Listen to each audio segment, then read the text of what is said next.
Hello guys, myself Adit Kiran Nath, studying in third year from Aditya Institute of Medical Science, BG Nagar.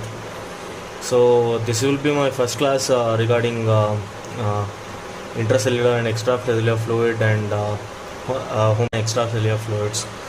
So regarding this, the intracellular and external fluids, we have to first understand about the internal environment of the human body.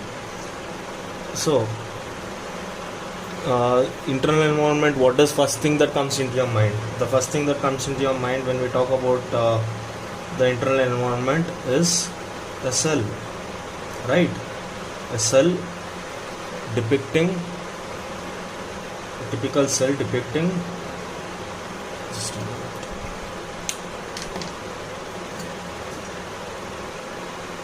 Typical cell depicting a nucleus and a cell wall and mainly cytoplasm. So each of all, we know that there are different types of cell in the body, and each type of cell in the human body is adapted to perform one or a few particular function. For instance, we can see that red blood cells, RBC, which numbers about 25 trillion in each human being,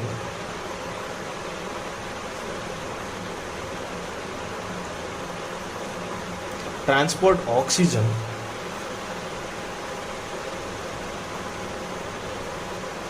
from lungs to all parts of the body or the tissues. We know that although red blood cells are most abundant and compared to any single type of cell in the body, about 75 trillion additional cells of other types perform functions different from those of red blood cells. So if you just see that, by saying that other RBC, apart from RBC, there are other cells, we should talk about their functions, okay, and their ability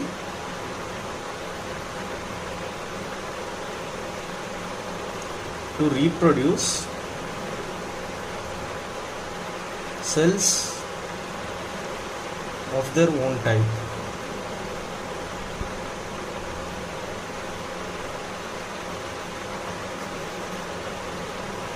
So, why is there necessity of a cell to reproduce cell of their own type?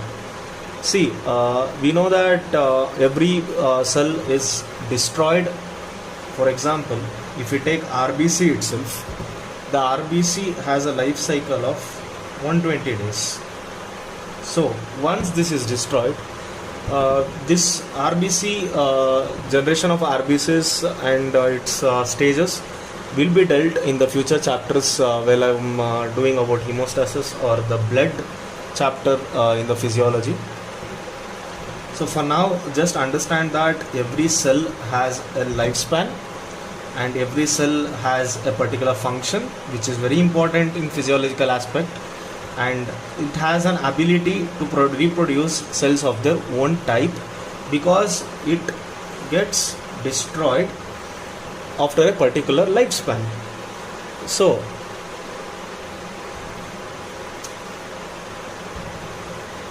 coming to the internal environment,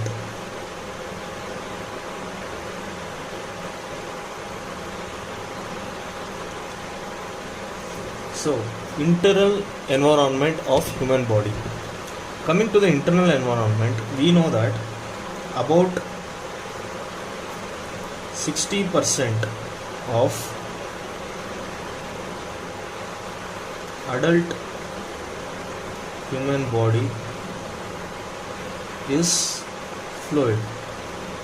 Guys, before proceeding further, I would like you guys to know that whatever the notes or whatever the teaching I'll be preaching you people will be directly learnt or taken from the standard textbook Gaitan for Physiology, which is in Southeast Asian edition, and concentrate well, because many questions from this book are taken as MCQs.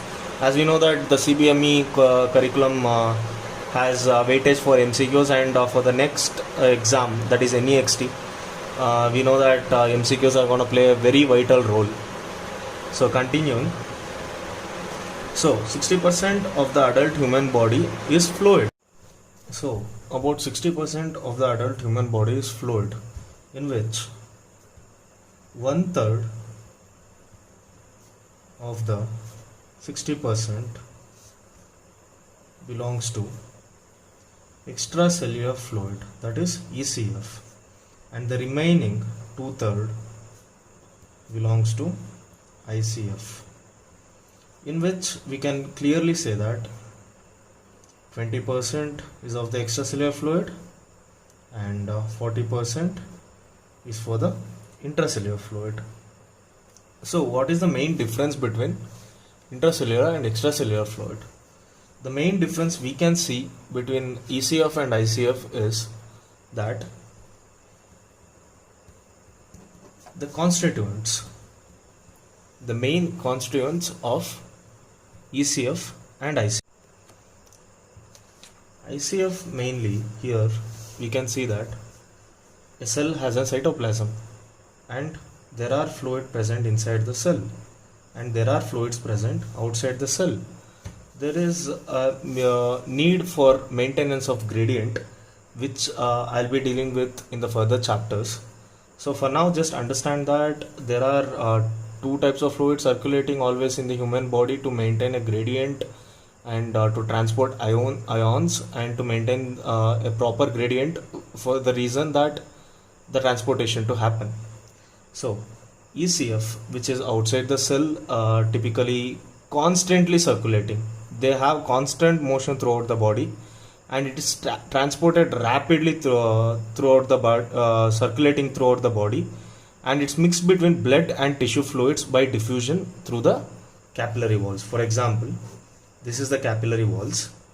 If this is the capillary walls, and here are the ECF fluid, and there will be constant exchange of the ECF, that is the tissue fluids, between the capillary. The blood will be flowing and there will be constant exchange between the fluids. So this is what you have to know about ECF and ICF. ICF, which is present inside the cells, will have this both ECF and ICF will make sure there is a gradient created between them for the transport of ions and other materials. So coming to the main, what is the difference between extracellular and intracellular fluids? So as I said, the main difference we have to look upon is the constituents. So in ECF contains large amounts of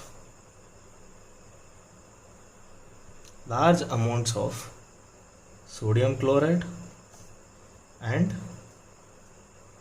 bicarbonate ions plus some nutrients that is required by the cells, such as oxygen, glucose, and some fatty acids and amino acids. So it can also contain carbon dioxide, which is transported from cell to the lungs. Okay, also contains CO2, which is transported from cells to lungs. Okay, so coming to the ICF. Again, what is the constituents? In this, the constituents are that it contains large amounts of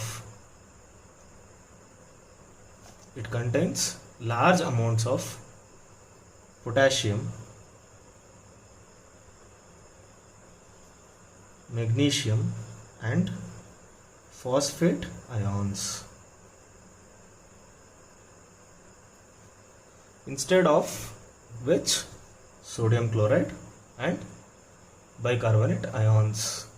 Okay, so these differences are very much required in exam point of view. You have to write these answers to get good marks, and once you just make sure that there is a typical answers that has been created by you, the examiner will be definitely impressed.